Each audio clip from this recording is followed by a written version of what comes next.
Hello students, welcome back to elite tutors book solution. चलिए इस video में हम देखने वाले हैं संतवानी योगी सर्वकार सुखदाता का प्रश्न उत्तर।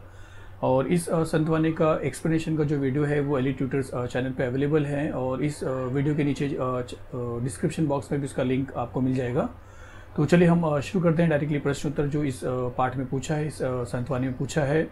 तो चलिए देखते हैं पहला प्रश्न, और वो लिखा है कि खालिल चौकटी पूर्ण करा। तो ये जो बॉक्सेस है आपको पूरा करना है। तो जिसमें देखिए पहला प्रश्न लिखा है कि खालिल चौकटी पूर्ण करा, तो आपको ये बॉक्सेस हैं वो आपको पूरा करना है। जिसका पहला क्वेश्चन है कि अभंगात वर्णिलेला चंद्र किरण प्यून जगनारा पक्षी। तो इस अभंग में, इस संतवानी में एक पक्षी का नाम और है जिसके बारे में ये कल्पना की गई है कि वो चांद का जो किरण है, चांद की जो रोशनी है उसे पीकर जीता है। जैसे हमने अंकिला में दास तुजा में चातक देखा था, वैसे इस पक्षी का नाम है चकोर। तो ये वो पक्षी है जो चंद्र किरण को पीकर जिंदा रहती है। आप वीडियो के एक्सप्लेनेशन में देखिए, आपको समझेगा। फिर देखिए आगे क्या लिखा कि पिलाना सुरक्षितता देना रे। तो पक्षी के पिल्ले जो होते हैं, बच्चे जो होते हैं, उनको सुरक्षित कौन देता है? तो उसी की पक्षियों के बच्चों के माँ के जो पंख है वो उनको सुरक्षित देता है, सुरक्षितता देता है। तो इसका जो आंसर है वो पक्षी नीचे पंख है। फिर चिरकाल टिकनारा आनंद, ऐसा कौन सा आनंद है जो आपको हमेशा के लिए मिल जाएगा, हमेशा के लिए? तो वो है स्वानंद तृप्ति, जो आपके लिए हमेशा के लिए वो आनंद मिल जाएगा। फिर व्यक्तिला सदैव सुख देना, ऐसा कौन सा व्यक्ति है जो हमेशा, जिसका सहवास आपको हमेशा सुख देगा? तो वो है योगी पुरुष। चलिए इसके बाद जो क्वेश्चन है वो देखते हैं। तो वो क्वेश्चन है खालिल आकृति पूर्ण कराए, आंसर आ चुका ऑलरेडी। तो वो क्या है देखिए कि योग्याचे वृद्धत्व सर्वांशी त्याप्रमाणे, जिस तरह योगी पुरुष के मन की जो कोमलता है सबके साथ होती है, तो बच्चों के साथ क्या होती है, पिलियन से क्या होती है? तो पंख हुआ, जो इस अभंग में बताया है। उसी तरह जीवांशी, तो जीवांशी मतलब हर्ष जीव के साथ क्या मददगार होता है, क्या उसे हमेशा सहारा देता है? तो उसका आंसर है जीवन, मतलब पानी। और चंद्र किरण, तो वो किसके लिए होता है चंद्र किरण? तो यहाँ पे है चकोरांशी, चकोर पक्षी के लिए चंद्र किरण है। और यहाँ पे पंखो आपने देखा। चलिए इसके बाद जो क्वेश्चन है वो देखते हैं। तो वो है कि खालील तक्ता पूर्ण करा, योगी पुरुष आणि जीवन यांच्यातील फरक स्पष्ट करा। तो योगी, आपने देखा कि इस अभंग में योगी पुरुष और जल में जो अंतर है वही संत एकनाथ ने यहाँ पे बताया है हमें, और वही चीज़ हमें यहाँ पे बताना है। दोनों में जो अंतर है वो बताना है। तो योगी पुरुष की बातें और पानी की बातें आपको बताना है। तो देखिए सहबाह्य निर्मल कर दो, तो योगी पुरुष जो है वो आपको अंदर से और बाहर से दोनों तरीके से आपको निर्मल कर देगा, मतलब आपको साफ कर देगा। लेकिन जीवन जो है, मतलब पानी जो है, उदक जो है, वो आपको वरचा मड़ धोते, वो आपका जो घान है वो आपको शरीर के बाहर से साफ करेगा, लेकिन ये अंदर और बाहर दोनों से साफ कर देगा। फिर दूसरा अगर देखेंगे तो ये स्वानंद तृप्ति देते, ये हमेशा के लिए आपको तृप्त कर देगा, हमेशा के लिए आपको आनंद देगा। लेकिन ये है तहान शमवनारे क्षणाचे सुख देते, जब आपको प्यास लगा है उसी पल ये आपको सुख देगा, लेकिन ये आपको हमेशा के लिए सुख दे देगा। तीसरा कि सर्व इंद्रियांना शांत कर दो, ये आपके सारे ख्वाहिशों को खत्म कर देगा, आपकी जिंदगी सुधार देगा।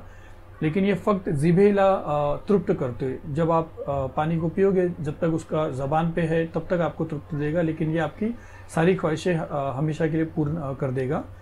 आत्मज्ञानाने उद्धार कर दो, या संत मतलब योगी पुरुष जो है वो उसके आत्मज्ञान से, या आपको आपका ज्ञान दे देगा, या आप उसके बातों से आपका उद्धार हो जाएगा, उसके ज्ञान को सुनने से आपका उद्धार हो जाएगा। लेकिन यहाँ पे है फक्त अन्नदान कर दो, मतलब यहाँ पे जब योगी पुरुष आसमान से नीचे आता है तो वो आप अपने ज्ञान से आपका उद्धार कर देता है। लेकिन अगर बारिश का पानी आसमान से नीचे आता है तो वो खेतों में अनाज को उगाकर वो आपको अन्नदान प्रदान करता है, ये आपको बताना था। चलिए इसके बाद देखते हैं। खालील शब्दांसाठी कवितेतील समानार्थी शब्द शोधा, तो आपको सिर्फ समानार्थी बताना है। तो जीव के बारे में आपने देखा है रसना आया है, पानी के बारे में उदक आया है, गोड़पना मतलब मधुरता, और ढक के लिए आया है मेघ। तो बस इतना ही बताना था। चलिए इसके बाद देखते हैं।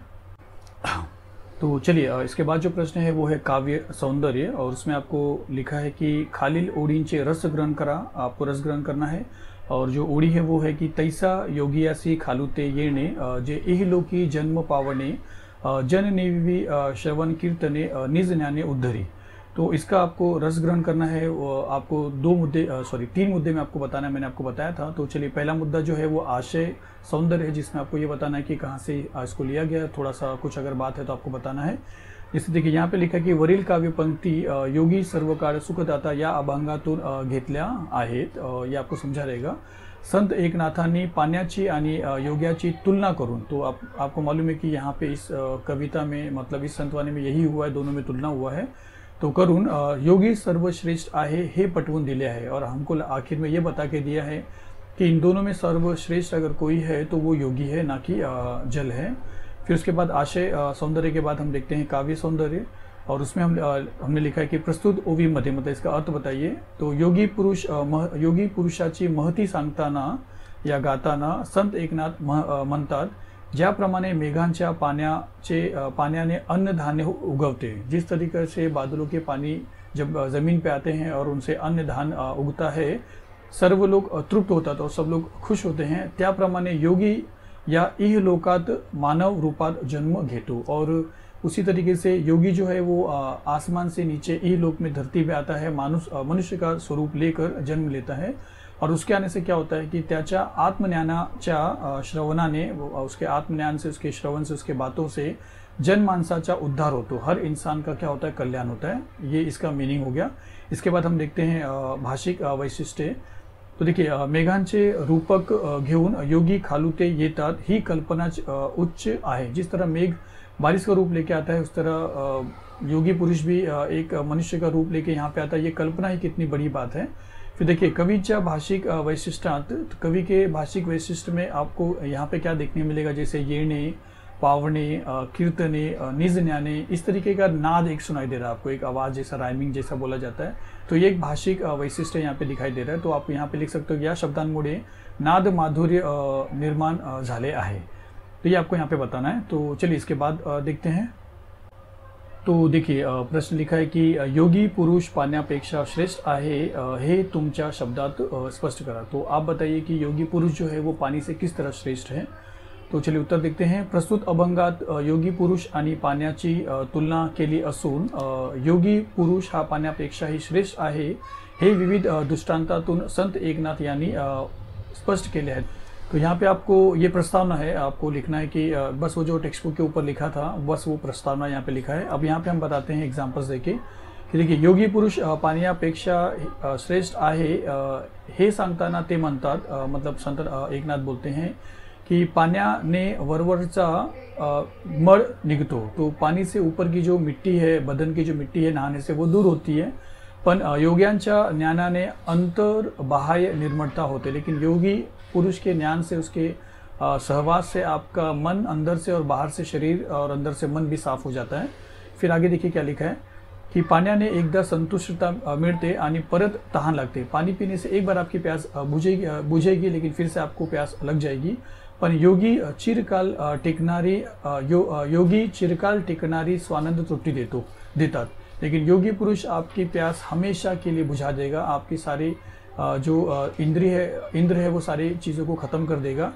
फिर देखिए, उदकाचा म्हणजे पाण्याचा गोडवा फक्त जिभेला कळतो, पण योग्याचा गोडवा त्यांच्या ज्ञानाचे शब्द प्रेम सर्व इंद्रियांना तृप्त करतात। अब देखिए, पानी के उदक का जो गोड़पना है, जो मिठास है, वो आपको सिर्फ आपके ज़बान पे जब वो पानी आएगा, स्पर्श होगा, तभी आपको उसका मीठा समझ में आएगा। लेकिन योग्यांचा जो गोड़वा है, उनकी जो बातों में जो मिठास है, उनके जो ज्ञानी शब्द हैं, उनका जो प्रेम है, वो सारे के सारे ख्वाहिशों को आप तृप्त कर देगा, खत्म कर देगा।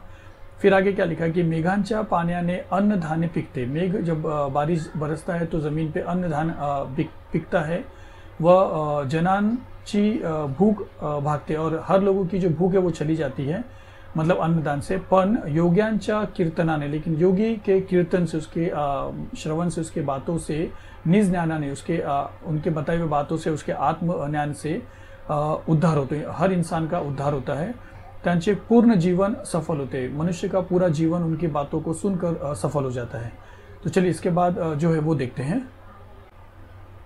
तो चलिए एक लास्ट प्रश्न है वो देखते हैं, और वो है कि योगी पुरुष आणि पाणी हे दोघेही सामाजिक कार्य करतात, हे स्पष्ट करा। तो आखिर में आपको ये बताना है कि योगी पुरुष जिस तरह मनुष्य के जीवन के लिए बहुत लाभदायी है, तो क्या पानी भी उसी तरह है? तो जी बिल्कुल, दोनों भी समाज के लिए फ़ायदेमंद है, तो आपको बस वही बताना है। तो चलिए देखते हैं। योगी पुरुष आणि पाणी हे दोन्ही ही जन कल्याणासाठी झटतात। तो सबसे पहली बात है कि दोनों भी जन कल्याण के लिए, हमारे लिए वो लोग अपनी जीवन समर्पक कर दिए, पानी भी और योगी पुरुष भी। फिर आगे क्या लिखा है कि पाणी तहान शमवते, पानी हमारा प्यास बुझाता है, काही काळापुरती संतुष्टि देते, कुछ देर के लिए वो हमें संतुष्टि देता है। मेघांच्या पाण्याने शेती पिकते, और लेकिन आसमान से जो पानी आता है उससे खेती होती है। अन्नधान्य पिकते, अनाज मिलता है। सर्वांची भूख भागवली जाते, सब लोग भूख से जो तड़प, मतलब उनकी भूख खत्म होती, सब लोग को अन्नदान मिलता है। रसनेला तृप्ति मिळते, जबान को संतुष्टता मिलती है। मड घालवते, पानी से मैल जो है, घान जो है वो हम साफ कर लेते हैं।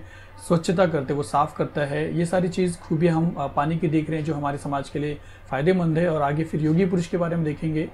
योगी पुरुष ज्ञानदानाने लोकांना सुखी समाधानी करतो, तो योगी पुरुष है वो ज्ञान का दान देता है और उससे सब लोगों का जो मन है वो सुखी करता है।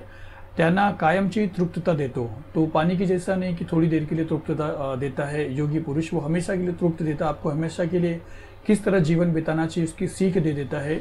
सर्वेंद्रिय तृप्त करतो, आपकी सारी ख्वाहिशें खत्म करके आपको एक सिंपल जीवन जीने की प्रेरणा देता है। फिर आगे क्या लिखा है कि मेघांचे पानी खाली पड़ून शेती पिकवते, जिस तरह आसमान से बादल का पानी नीचे आता है उसी तरह योगी पुरुष भी जमीन पे आता है। तो यहाँ पे लिखा कि पण योगी पुरुष तर स्वतःच उच्च अवस्थेतून, योगी पुरुष तो खुद एक बड़े अवस्था से, आसमान से इहलोकात जन्म घेतात, यानी इस जमीन पे जन्म लेता है।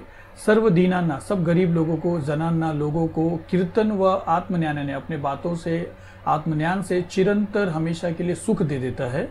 त्यांच्या जीवनाचा उद्धार करतात, उनके जीवन का वो कल्याण करता है।